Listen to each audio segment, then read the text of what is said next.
the Ministry of Local Government and Public Works in 2013 partnered with the Parliament of Zimbabwe to avail residential stands in urban and peri-urban areas for onward allocation to honorable members of Parliament effective the 8th Parliament and forward.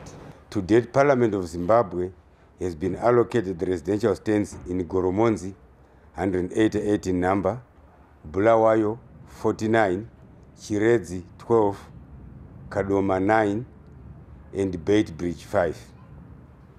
On the 9th of April 2025, the Ministry of Local Government and Public Works allocated a total of 70 stands in 3 locations in Harare as follows: Kilani, which is an extension of Harare, but geographically under Goromonzi, 15 stands.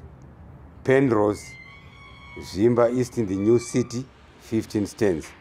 And Meborin in Harare, 40 stands, giving a total of 70 stands.